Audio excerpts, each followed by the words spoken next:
Durante muitos anos eu fui lançador de tributos na prefeitura e fui também o encarregado do INCRA. E com o advento da informática, o meu cargo ficou obsoleto, né? E aí então o prefeito, como eu já dava aula no Ermelina, achou que eu deveria trabalhar de manhã para desenvolver esse trabalho de biblioteca. E aí, trabalhando na biblioteca, as crianças procuravam pesquisas sobre a cidade e nós não tínhamos material nenhum. Então, eu e a professora Maria Araújo, que era professora de História, nós começamos o projeto História Viva e começamos a ouvir pessoas idosas. E eu ia ouvindo, ia gravando, ia anotando e fui amarrando os fatos e consegui compor a história de Mariporã. Até hoje se fala que Mariporã tem 129 anos de história, e não é verdade.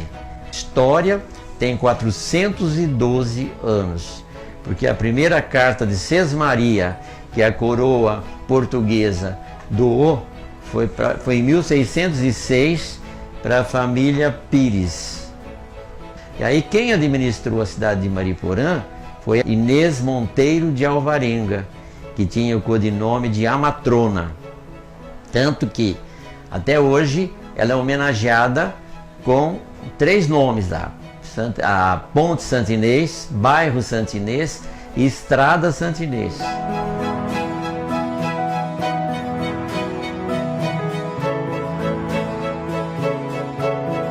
A primeira de um padre.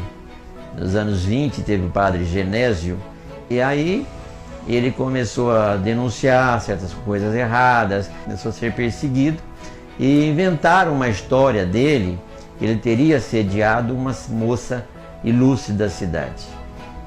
E reza a lenda que amarraram ele num saco de estopa, colocaram numa carroça e o levaram até a saída de Mariporã, e ele lançou uma maldição sobre a cidade, que a cidade não ia prosperar nunca. E a do cemitério, né? O hospital de Mariporã, a Santa Casa, foi construído em cima de um cemitério desativado. E dizem que os mortos amaldiçoaram porque só fizeram a exumação das famílias mais abastadas e dos pobres ficaram lá.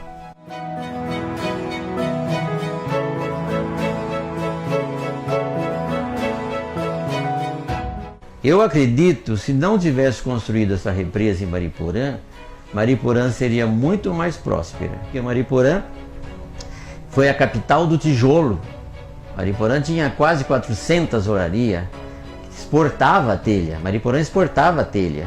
Com o represamento do rio Juqueri, todas as olarias foram expulsas, né?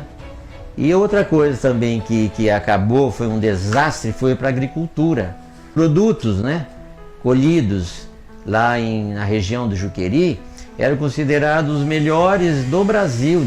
Inclusive, muita gente não sabe, o gengibre produzido em Mariporã e exportado para o mundo todo foi considerado o melhor gengibre do mundo. E eu sempre dizia isso, que a represa de Mariporã, ela foi inundada primeiro pelas lágrimas dos antigos oleiros e depois a água. Então a água que nós bebemos é uma mistura de lágrima e água. Tirar da parede aqui. Esse quadro, ele tem uma história maravilhosa. Lá na Itália, a estampa vem enrolada dentro de um canudo, igual aqueles canudos de diploma de antigamente. Sim. Esse quadro veio da guerra, que 3 jovens de Mariporã foram para a guerra, em 45.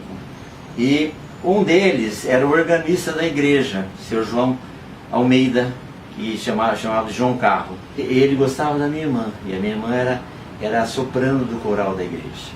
E quando ele foi fazer a FEB, né, que era os jovens de São Paulo, que foram para ajudar a expulsar os alemães na guerra, e ele, antes de ir, ele falou para minha irmã que rezasse para Nossa Senhora do Carmo, que ele ia rezar para protegê-los.